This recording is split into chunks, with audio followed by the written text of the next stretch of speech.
नमस्कार, मनी गुरु की इस खास पेशकश में आप सभी का स्वागत है। मैं हूं स्वाति रायना। क्या ऐसा पोर्टफोलियो बनाना संभव है जहां बेहतरीन क्वालिटी के स्टॉक्स में निवेश का फायदा भी मिले, बाजार के जोखिम का कम असर भी पड़े और साथ ही निवेश में फ्लेक्सिबिलिटी का फायदा भी मिले? आज लंबी अवधि के ऐसे फंड की बात करेंगे जो मार्केट के हर मौसम में दे सकते हैं आपको मुनाफा। इसी पर खास चर्चा करने के लिए हमारे साथ हैं दो खास एक्सपर्ट्स, रूंगटा सिक्योरिटीज के हर्षवर्धन रूंगटा और आनंद राठी वेल्थ से ऋषिकेश पालवे हमारे साथ हैं। हर्षवर्धन, ऋषिकेश, बहुत स्वागत करते हैं आप दोनों का हमारे साथ आज मनी गुरु के इस खास कार्यक्रम में शामिल होने के लिए। हम ऐसे पोर्टफोलियो की बात करते हैं जो न सिर्फ एक सीजन बल्कि हर एक बाजार की चाल के हिसाब से आपको मुनाफा कमा के दें। क्योंकि हम वेल्थ क्रिएशन की जी बिजनेस पर बात करते हैं, इसलिए जानना समझना जरूरी है कि लंबी अवधि में वेल्थ क्रिएशन का ऐसा कौन सा फॉर्मूला अपनाया जाए, ऐसी कौन सी स्ट्रैटेजी अपनाई जाए जो कि मार्केट के हर मौसम में आपको मुनाफा कमा के दे। यही आज हम चर्चा करने वाले हैं हमारे दोनों खास एक्सपर्ट से। हर्षवर्धन, आपसे सबसे पहले हम समझना चाहेंगे वेरी पॉइंटेडली फर्स्ट, डिटेल में तो हम आगे चर्चा करेंगे जरूर। अगर एक वेल्थ क्रिएशन के फॉर्मूले के बारे में जब आप सोचते हैं लॉन्गर टर्म के लिए, तो वो कौन सा एक ढांचा आपको समझ में आता है एक पोर्टफोलियो का जिसका एक निवेशक को ध्यान रखना चाहिए? स्वाति, अगर हम लॉन्ग टर्म वेल्थ क्रिएशन की बात करें, मैं फिर से एम्फसाइज कर रहा हूं, लॉन्ग टर्म वेल्थ क्रिएशन की अगर हम कोशिश कर रहे हैं तो एक जो गुरु मंत्र है वो ये है कि आप अपने वेल्थ क्रिएशन की जर्नी में छेड़खानी ना करें, इंटरफियर ना करें। यकीन मानिए, अगर आपने अपना पोर्टफोलियो सही तरीके से डिजाइन किया है और शुरू आप करते वक्त एक जो जितना आपको ध्यान देना है, जितनी आपको रिसर्च करनी है, वो सब करके अगर आप अपना प्रोसेस शुरू करते हैं, उसमें अगर आप बाधा खुद ना डालें तो वेल्थ 100% आपकी लॉन्ग टर्म में क्रिएट होती है। अब ये क्वेश्चन उठता है कि ये कैसे मुमकिन है। हम ये नहीं कह रहे हैं कि आप अपना पोर्टफोलियो रिव्यू ना करें, हम ये सिर्फ कहने की कोशिश कर रहे हैं कि आप मार्केट को टाइम करने की कोशिश ना करें, कोई थीमेटिक सेक्टर या टैक्टिकल एलोकेशन ना करें। तो अगर आप एक लेमैन इन्वेस्टर हैं, और मैं यकीन मान रहा हूं कि हम एक रिटेल लेमैन इन्वेस्टर को एड्रेस कर रहे हैं आज की तारीख में, तो हम ये कह रहे हैं कि अगर आप अपना पोर्टफोलियो बनाते हैं जिसमें आपने मार्केट के हर एक सेगमेंट में, लार्ज कैप हो, मिड कैप हो, मल्टी कैप हो, आप अलग अलग सेक्टर्स में, अलग अलग सेगमेंट्स, मार्केट के सेगमेंट्स में आपने अपना निवेश किया है, अपनी रिस्क प्रोफाइल समझते हुए एलोकेशंस किया है, और वही आप सिर्फ कैटेगरी और अपने स्कीम्स को रिव्यू करें, उसमें मार्केट को टाइमिंग करने की या कोई उसको थीम को पकड़ने की या सेक्टर्स को पकड़ने की कोशिश ना करें और इंटरफियर ना करें, तो आपके वेल्थ क्रिएट होगा। जो आपका एक पॉइंटेड सवाल था कि लॉन्ग टर्म वेल्थ क्रिएशन की जर्नी में क्या वो एक ऐसा रूल है जो आपको ध्यान रखना चाहिए, तो वो है कि आप खुद अपनी वेल्थ क्रिएशन की जर्नी की बाधा ना बने। बिल्कुल, तो आप खुद अपने वेल्थ क्रिएशन की जर्नी की बाधा ना बने। और जो कुछ फॉर्मूला, जो कुछ स्ट्रैटेजी की बात की है यहाँ पर हर्षवर्धन ने, डाइवर्सिफाइड पोर्टफोलियो, हर एक कैटेगरी में अच्छा निवेश होना चाहिए, बैलेंस निवेश होना चाहिए, कुछ ग्रोथ, कुछ वैल्यू स्टाइल फंड में निवेश, एक्टिव पैसिव फंड का एक मिश्रण होना चाहिए, एसआईपी से वेल्थ क्रिएशन आप कर सकते हैं। इस पर आगे हम और चर्चा करते हैं। पर ऋषिकेश, आपसे मैं यही सवाल जानना चाहती हूँ, आपकी नजर में एक wealth creation, longer term wealth creation का पोर्टफोलियो का जो फॉर्मूला है वो क्या रहना चाहिए निवेशकों के लिए? ये बहुत बेहतरीन सवाल है। सबसे पहली बात तो जब हम निवेश करते हैं तो निवेश ये सिर्फ मंजिल की ओर केंद्रित ना हो, और निवेश जो है ये एक उसके तरफ जाने वाला रास्ता भी इक्वली इम्पोर्टेंट होता है। ये सबसे पहली बात है। फॉर एग्जांपल, अगर हम निफ्टी या मार्केट्स की बात करें, जैसे हम कह रहे थे कि मार्केट्स जो है, अगर हम निफ्टी को देखें, 1994 में निफ्टी की स्थापना हुई। 1994 से लेके 2024 तक अगर हम पॉइंट टू पॉइंट रिटर्न देखें निफ्टी का, तो उसका रिटर्न आता है 12%। लेकिन अगर मैं उसमें से 5 साल जहां पे बेहतरीन रिटर्न्स आए थे, जो 40% से ऊपर थे, 40% से ऊपर थे, तो अगर मैं वो 5 साल अगर निकाल दूं तो निफ्टी का रिटर्न आता है करीबन 4 से 5%। तो सिर्फ मार्केट के ऊपर निर्भर रह के क्या हम निवेश कर सकते हैं? तो उसका उत्तर नहीं है। तो कैसे हम इसके ये बर्ताव को नकार कर सकते हैं, ये हमको देखना है। तो उसके लिए हमको एक पोर्टफोलियो होना जरूरी है। पोर्टफोलियो का मतलब क्या होता है? पोर्टफोलियो कुछ नहीं होता है, एक कॉम्बिनेशन होता है एसेट क्लासेस का, प्रोडक्ट कैटेगरीज का। जब हम उसका एक मिश्रण करते हैं तो ऐसा मिश्रण होना चाहिए कि वो भले वो एसेट क्लास हो या प्रोडक्ट कैटेगरीज हो, वो एक दूसरे की सहायता करनी चाहिए, ना कि एक दूसरे के प्रतिस्पर्धी बननी चाहिए। अगर अगर अगर वो एक दूसरे को सहायता देते हैं, तो क्या कहना चाह रहा हूं कि अगर एक प्रोडक्ट अच्छा कर रहा है तो दूसरा अगर ठीक ना करे, तो पहला प्रोडक्ट अगर जिस दिन बुरा परफॉर्म करता है, तो दूसरे वाले प्रोडक्ट ने उठ के अच्छा परफॉर्म करना चाहिए। सो एक प्लान भी होना बहुत जरूरी है एक पोर्टफोलियो का निर्माण करने के टाइम पे। और जब आप पोर्टफोलियो निर्माण करते हैं, एसेट क्लासेस का मिश्रण करते हैं या प्रोडक्ट कैटेगरीज का मिश्रण करते हैं, अगर मैथमेटिकली देखे जाए तो उसका कोवेरिएंस और कोरिलेशन जो है वो कम होना चाहिए। अगर वो कोरिलेशन कम हो, तो वो अपोजिट डायरेक्शंस में जाएंगे और एक दूसरे को बुरे मार्केट के टाइम में सहायता देंगे। बिल्कुल। तो ऐसे एसेट क्लास का चुनाव करें जो कि जिनका आपस में डायरेक्ट रिलेशन ना हो। इक्विटी डेट का यहाँ पर हम रेफरेंस ले सकते हैं मार्केट की चाल के हिसाब से। इनका जो रिएक्ट करने का तरीका अलग होता है और इसमें भी और कई पॉइंट्स हैं जिनको ध्यान में रखने की जरूरत है, जिससे आप एक लॉन्गर टर्म वेल्थ क्रिएशन को अचीव कर सकते हैं। ये ऋषिकेश पालवे की राय हमारे लिए रही, हमारे निवेशकों के लिए। क्योंकि यहाँ पर एक बहुत ही इंपॉर्टेंट जो बेसिक एक आधार है किसी भी लॉन्गर टर्म वेल्थ क्रिएशन का, हर्षवर्धन, वो एक गोल बेस्ड प्लानिंग स्ट्रैटेजी रहती है। कई बार हम अपने इस पूरे निवेश के सफर में ये भूल जाते हैं कि हमने निवेश किस लिए किया था, और यही शायद वजह रहती है कि पिछले कुछ समय में जो एसआईपी के आंकड़े बढ़े जरूर हैं, पर उतने ही तेजी से, हम उतनी तेजी से अगर ना भी कहें, पर एक बढ़त हमने देखी जरूर पिछले कुछ समय में एसआईपी रुकने की भी। तो एक गोल को सेट करने का पैमाना निवेशक के लिए क्या रहे? तो देखिए स्वाति, दो तीन चीजों को एक निवेशकों को ध्यान रखना है। पहला, एक फंडामेंटल रूल समझना है और एक्सेप्ट करना है कि मार्केट वॉलेटाइल रहने वाला है। वही मार्केट का एक नेचर है। मार्केट एक तरफ नहीं जा सकता, वो फिक्स डिपॉजिट की तरह हर साल एक पर्टिकुलर परसेंटेज से नहीं बढ़ने वाला। मार्केट ऊपर नीचे करने वाला है और हमेशा जिंदगी भर ऐसा करने वाला है। क्या हम कहेंगे कि अभी मार्केट बहुत वॉलेटाइल है, आगे जाके नहीं होगा? नहीं, मार्केट हमेशा ही वॉलेटाइल रहने वाला है। तो पहली चीज जो ध्यान में रखनी जब आप मार्केट में एंटर करते हैं, फिक्स डिपॉजिट नहीं है, ये वॉलेटाइल रहने वाला है। अगर आपको ये पता है कि ये वॉलेटाइल रहने वाला है और आप इसमें एंट्री ले रहे हैं और उस वॉलेटिलिटी का आपको मजा लेना है। एक है कि आप वॉलेटिलिटी है, मार्केट उतार चढ़ाव कर रहा है, आप उससे घबरा रहे हैं। दूसरा है कि आपको पता है कि मार्केट ऊपर नीचे करने वाला है, तो क्यों ना उसका एडवांटेज लिया जाए। अब वो एडवांटेज कैसे कोई निवेशक ले? वो इस तरह से ले सकता है कि वो एसआईपी कर सकता है, सिस्टमैटिक इन्वेस्टमेंट प्लान। तो जिसका जिक्र आपने किया कि एसआईपी की जो पॉपुलैरिटी बढ़ती जा रही है, लेकिन मार्केट से जब हम देखें मार्केट में थोड़ी गिरावट भी आती है या थोड़े संकेत ऐसे लगते हैं, तो लोग अपनी एसआईपी करना बंद कर देते हैं। तो आपने जो प्राइमरी पर्पस एसआईपी का था वो डिफीट कर दिया है, क्योंकि आप ये जानते, जो पहला रूल था, हमें जानते कि मार्केट ऊपर नीचे करेगा, इसी के लिए आपने एसआईपी शुरू की थी। विच मीन्स कि अगर मार्केट गिरता है तो आपको एसआईपी कंटिन्यू करनी है। आप सिर्फ मार्केट बढ़ते हुए में एसआईपी कर रहे हैं तो आपका एक्चुअली नुकसान हो रहा है। जब मार्केट गिरता है और आप एसआईपी कंटिन्यू करते हैं तो आपको कम एनएवी में ज्यादा यूनिट्स मिलने लगती हैं, तब आपका जो रुपी कॉस्ट एवरेजिंग का फायदा वो आपको मिलने लगता है। अगर मैं एक बहुत ही वेग तरीके से समझाऊं, अगर एक निवेशक है जिसने अपनी एसआईपी शुरू की है और उसके अगले 3 या 5 साल तक मार्केट या तो फ्लैट है या तो गिरा है, तो वो निवेशक 10 साल में ज्यादा पैसे बनाएगा कंपेयर टू अनदर निवेशक जिसने अपनी एसआईपी शुरू की और मार्केट ऊपर चढ़ने लग गया। तो जब आप एसआईपी शुरू करें, आप ऐसी उम्मीद रख सकते हैं कि अगले 3 साल तक शायद मार्केट नहीं चले, तो उसके लिए बेटर है आपके लिए। तो ध्यान रखिए, एसआईपी का फायदा आप तभी ले पाएंगे जब आप मार्केट के उतार और चढ़ाव दोनों में आप पार्टिसिपेट करेंगे, ना कि सिर्फ मार्केट जब ऊपर जा रहा हो। और यही वो एजुकेशन का फर्क आ जाता है। जो इन्वेस्टर्स पास्ट रिटर्न देके मार्केट में आते हैं, वो देखते हैं कि पिछले 1 या 2 साल में 20%, 30% रिटर्न मिला है, तो मैं भी इन्वेस्ट करना शुरू करूं, और वो समझते हैं कि अगले साल में भी उनको वैसा ही रिटर्न मिलेगा। जब ऐसा नहीं मिलता है, तब वो सोचने लग जाते हैं इससे अच्छा तो मैं एफडी कर लेता, मुझे तो 7% उधर मिलता ही मिलता। तो ये एक इक्विटी मार्केट एफडी नहीं है। इक्विटी मार्केट का काम करने का तरीका अलग है। इक्विटी मार्केट लॉन्ग टर्म में आपको इन्फ्लेशन से बेटर रिटर्न देता है, लेकिन आपको लॉन्ग टर्म के लिए मार्केट में बने रहना जरूरी है। हर एक लेवल पे आपको इन्वेस्ट करना है, उसी के लिए एसआईपी है। अगर आप मार्केट लेवल देख के एसआईपी बंद कर रहे हैं तो आप अपने आप का बहुत बड़ा नुकसान कर रहे हैं।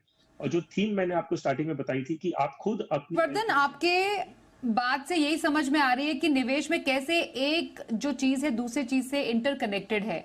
आप एक गोल बेस्ड प्लानिंग करते हैं, गोल बेस्ड प्लानिंग के लिए आप एसआईपी को चूज करते हैं, एसआईपी का तरीका चुनते हैं। एसआईपी अगर बीच में रोक देंगे तो आपके लॉन्ग टर्म वेल्थ क्रिएशन का जो पूरा प्लान है वो फेल हो सकता है। तो ये बहुत सारे पॉइंट्स हैं जिसको हर्षवर्धन हमें बताने की कोशिश यहाँ पर कर रहे हैं। और इसी में एक बहुत इंपॉर्टेंट वेल्थ क्रिएशन की जर्नी में जो बात ध्यान में रखने लायक है ऋषिकेश, वो है एसेट क्लास स्ट्रैटेजी। हम कई बार एक एसेट क्लास में इतना ज्यादा निवेश कर बैठते हैं कि हमें लगता है कि यहीं से हमें फायदा मिलेगा, लेकिन ऐसा होता नहीं है, क्योंकि कोरिलेशन बिल्कुल वैसा ही है जैसा आपने इक्विटी डेट का बताया। इसलिए मैं आपसे ये जानना चाहती हूँ, वेल्थ क्रिएशन जर्नी में एसेट क्लास का संतुलन कितना जरूरी है, वो संतुलन बिठाए कैसे? वेल्थ क्रिएशन जर्नी में एसेट क्लास का संतुलन करना बहुत जरूरी है। एक स्टडी हुआ था, काफी इंटरेस्टिंग स्टडी था 1991 में। 3 इकोनॉमिस्ट थे, फंड मैनेजर्स थे, ब्रिंसन, सिंगर और बी बोवर। इन्होंने एक स्टडी किया था जिसमें उन्होंने रिग्रेशन का इस्तेमाल किया था। उसमें से ये पता चला कि 93% of returns is dominated by asset selection और asset allocation. 5% is allocated to security selection and 2 to 3% is allocated to market timing. तो अगर आप देखो तो 93% जो है वो एसेट एलोकेशन के ऊपर निर्भर होता है। जैसे आपने कहा कि संतुलन होना बहुत जरूरी है। इक्विटी, सबसे पहले तो कितने एसेट क्लासेस अवेलेबल है इंडिया में? 4 एसेट क्लासेस सबसे ज्यादा पॉपुलर है। ग्रोथ में है इक्विटी और रियल एस्टेट, और अगर कंजर्वेटिव देखा जाए तो गोल्ड और डेट है जिनको कंजर्वेटिव माना जाता है। तो उसका कॉम्बिनेशन होना बहुत जरूरी है। अगर ग्रोथ में आपको सिलेक्ट करना है तो आपको इक्विटी सिलेक्ट करना है, रियल एस्टेट के सिलेक्ट करना है, इसका आपने जांच कर लेनी चाहिए। हमारे हिसाब से इक्विटी काफी प्रॉमिसिंग लग रहा है। ये सिक्लिकल एसेट्स होते हैं। इक्विटी का साइकिल जो अभी दिख रहा है वो काफी प्रॉमिसिंग लग रहा है। रियल एस्टेट का जो साइकिल है वो इतना प्रॉमिसिंग है नहीं आज की तारीख में। गोल्ड और डेट में अगर देखा जाए तो फ्रॉम स्टेबिलिटी के पर्सपेक्टिव से देखा जाए तो डेट काफी स्टेबल रिटर्न दे सकता है। 7-7.5% की गुंजाइश हो सकती है, वो भी गवर्नमेंट बॉन्ड जैसे। अगर आप गवर्नमेंट बॉन्ड्स में डालते हो 7-7.5% आपको मिल सकता है। तो वो काफी क्रेडिट के हिसाब से भी काफी स्टेबल हो गया और रिटर्न्स के हिसाब से भी काफी अच्छा हो गया। अगर मिक्स करना है तो 80-20 या 65-35 या 70-30 ज्यादा झुकाव, अगर लॉन्ग टर्म मनी है तो ज्यादा झुकाव इक्विटी की तरफ होना चाहिए।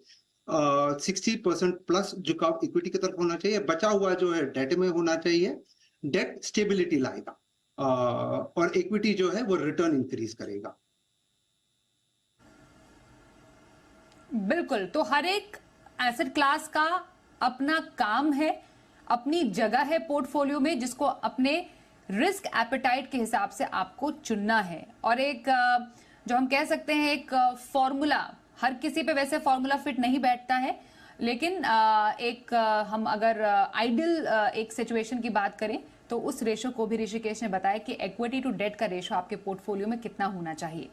एक ब्रेक के लिए यहाँ पर रुकेंगे। ब्रेक के बाद लॉन्ग टर्म वेल्थ क्रिएशन के हमारे एक्सपर्ट से हम जानेंगे उनके पसंदीदा फंड्स कौन से हैं। इसलिए बने रहिए हमारे साथ और देखते रहिए मनी गुरु।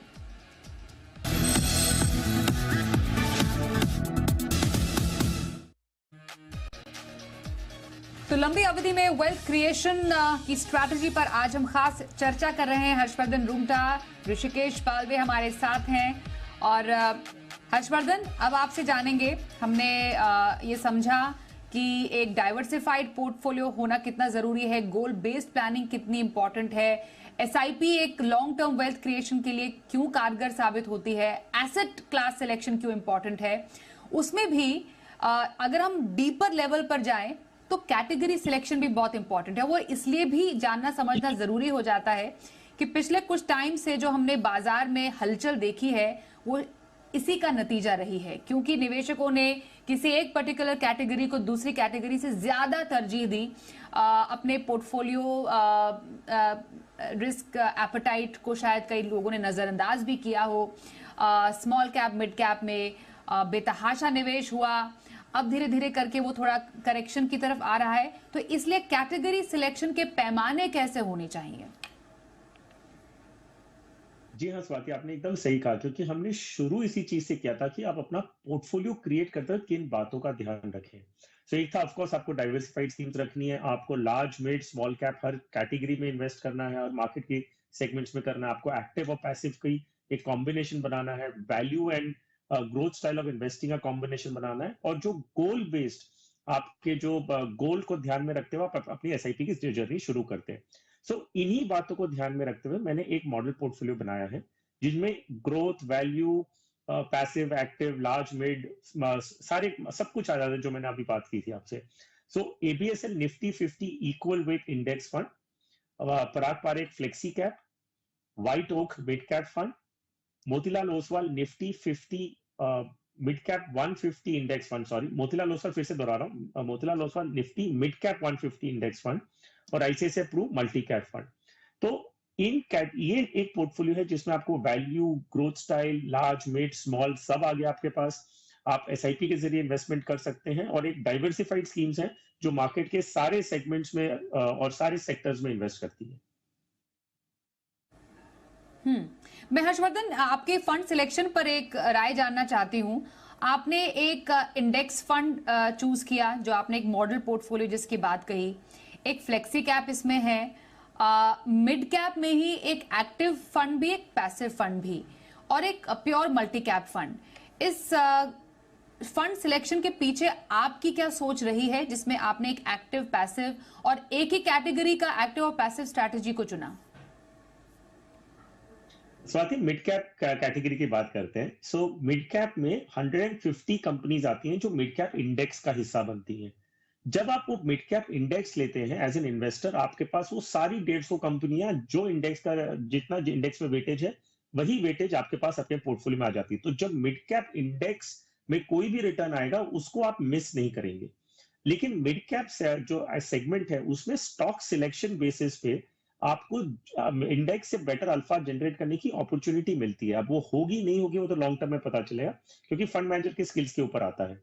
तो जब आप एक एक्टिव फंड लेते हैं उसमें आपके पास एक लिबर्टी होती है कि फंड मैनेजर उसमें थोड़ा कॉन्सेंट्रेटेड, 150 कंपनियों का नहीं, वो थोड़ा कॉन्सेंट्रेटेड पोर्टफोलियो बनाएंगे और कोशिश करेंगे कि वो इंडेक्स को बीट करे। अगर वो उसमें कामयाब होते हैं तो वो आपके रिटर्न्स में रिफ्लेक्ट करेगा। दूसरी बात, मिड कैप में जो mid cap fund active schemes हैं उसमें मैंडेट है कि आपको 65% आपको मिनिमम मिड कैप की कंपनीज खरीदनी है। बाकी फंड मैनेजर के पास चॉइस होता है कि वो दूसरे मार्केट सेगमेंट्स में से भी इन्वेस्ट कर सकते हैं, लार्ज कैप या स्मॉल कैप में से इन्वेस्ट कर सकते हैं। तो इधर भी आपको एक थोड़ा मौका मिलता है कि आप फंड मैनेजर पे उतना भरोसा करते हैं कि भाई अगर वो मुझे इंडेक्स से ज्यादा रिटर्न दे सके, अगर ना दे सके तो ऐसा नहीं है कि आप इंडेक्स की रैली को मिस कर देंगे क्योंकि आपने इंडेक्स फंड भी ले रखा है। सो इसी तरह से कॉम्बिनेशन, वैसे ही लार्ज कैप में आप देखें हमने निफ्टी 50 इक्वल वेट लिया है और पराग पारेख फ्लेक्सी कैप लिया है, जो बेसिकली ऑल फ्लेक्सी कैप्स आज की तारीख में ज्यादा वेटेज लार्ज कैप की तरफ है। तो आपके पास और एक मल्टी कैप है जिसमें आपको स्मॉल कैप भी उसमें 25% मिनिमम आ जाता है। तो ये सारी स्कीम्स की कॉम्बिनेशन अगर आप देखेंगे, एक्टिव पैसिव दोनों स्ट्रेटेजी आपके पास हो गई, आपके पास value and growth oriented investment style हो गई, तो और डाइवर्सिफाइड है सारी, कोई भी थीमेटिक या सेक्टर फंड्स नहीं है। तो आपको मार्केट के सारे सेगमेंट्स में, सारे सेक्टर्स में आपको एक्सपोजर मिलता है। और इन्हीं फंड से जब आप गोल बेस्ड, आपको एक गोल लक्ष्य बनाते हैं कि 10 साल, 15 साल या 20 साल बाद आपको पैसों की जरूरत है, उससे आप जब एसआईपी के जरिए शुरू करेंगे तो आप अगर फिर से देखेंगे कि इंडेक्स में आपको कोई भी ट्रैकिंग करने की जरूरत या रिव्यू करने की जरूरत नहीं है। सिर्फ एक्टिव फंड को आप अपने पैसिव से आप सामने सामने कंपेयर कर पाएंगे कि 5 साल बाद आपका एक्टिव मिड कैप ने क्या रिटर्न दिया और इंडेक्स ने क्या दिया। तो आपको कहीं और बाहर जाने की भी जरूरत नहीं है। सो ये एक रिटेल इन्वेस्टर के लिए एक मॉडल पोर्टफोलियो मैंने बना के उनकी गोल based long term minimum 8 to 10 years का टाइम होराइजन हो तो ये पोर्टफोलियो आप बना के शुरू कर सकते हैं। बिल्कुल, तो ये हर्षवर्धन रूंगटा का वेल्थ क्रिएशन का फॉर्मूला है, जिसमें उनके पसंदीदा 5 फंड्स, उसके पीछे उनकी क्या सोच रही है और कैसे उन्होंने एक डाइवर्सिफाइड पोर्टफोलियो बनाया है। मैं ऋषिकेश आपसे जानना चाहती हूं कि आपके पोर्टफोलियो में निवेशकों के लिए ऐसे कौन से फंड शामिल किए जा सकते हैं जो कि एक लॉन्ग टर्म वेल्थ क्रिएशन के लिए काफी ज्यादा कारगर साबित हो।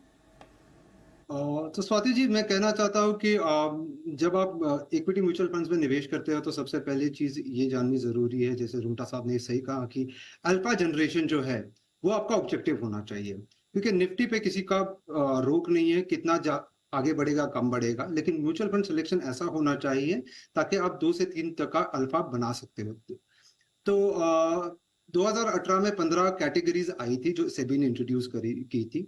उसमें से मैं कुछ कैटेगरीज कहूंगा यहाँ पे। एक है ICICI Pru large and mid cap, दूसरा है एचडीएफसी फ्लेक्सी कैप फंड, तीसरा है कोटक मल्टी कैप फंड, चौथा है एसबीआई कॉन्ट्रा फंड और पांचवा है Invesco India small cap fund. So ये 5 फंड में निवेश करना चाहिए अगर आपका लॉन्ग टर्म ऑब्जेक्टिव है, आपका अगर लक्ष्य लॉन्ग टर्म का है। तो ये चुना हुआ है हर एक कैटेगरी में से अक्रॉस द 15 कैटेगरीज जो सेबी ने इंट्रोड्यूस की थी, उसमें से ये 5 कैटेगरीज है जिसमें आपने निवेश करना चाहिए। ऋषिकेश, आपकी सिलेक्शन में लार्ज एंड मिड कैप, जिसमें आप लार्ज और मिड कैप का एक्सपोजर ले सकते हैं, फ्लेक्सी कैप से भी, क्योंकि मोस्टली हम देखते हैं कि ज्यादातर जो फ्लेक्सी कैप्स होते हैं वो लार्ज कैप बायस्ड होते हैं, लार्ज कैप का ज्यादा पोर्शन इसमें होता है, तो इसमें भी लार्ज कैप का उनको एक्सपोजर मिल जाएगा। मल्टी कैप में अगेन लार्ज मिड और स्मॉल कैप है, मिनिमम 25% का एक्सपोजर होता ही है इनमें, कंपलसरी इनमें वेटेज होना चाहिए। और एक स्मॉल कैप आपने रखा है। कॉन्ट्रा फंड को इसमें शामिल करने के पीछे आपकी राय क्या रही है? तो सबसे पहली बात तो ये है कि लार्ज कैप, मिड कैप और स्मॉल कैप, ये तीनों हमने कहा कि 9 कैटेगरीज में फोकस करेंगे। उस 9 में से ये 5 कैटेगरीज है जो हमने शॉर्टलिस्ट की है। ये 5 कैटेगरीज जो है, इनका कॉम्बिनेशन जो है, अगर ये कॉम्बिनेशन देखा जाए तो इनका पोटेंशियल अल्फा जनरेट करने का काफी हाई है। 2 से 3% अल्फा जनरेट करने का पोटेंशियल है for a longer period of time. तो इसके वजह से ये मिश्रण हमने चुना हुआ है। बिल्कुल। तो ऋषिकेश और हर्षवर्धन दोनों के लॉन्ग टर्म वेल्थ क्रिएशन के पोर्टफोलियोज में काफी ज्यादा डाइवर्सिटी हमने देखी है, जिसमें large, mid, small, passive strategy, active strategy, Contra. बहुत धन्यवाद हर्षवर्धन और ऋषिकेश, आप दोनों काम करेंगे हमारे साथ आज के इस लॉन्ग टर्म वेल्थ क्रिएशन के इस कार्यक्रम में शामिल होने के लिए। मनी गुरु में बस इतना ही, रुकेंगे एक ब्रेक के लिए। देखते रहिए जी बिजनेस।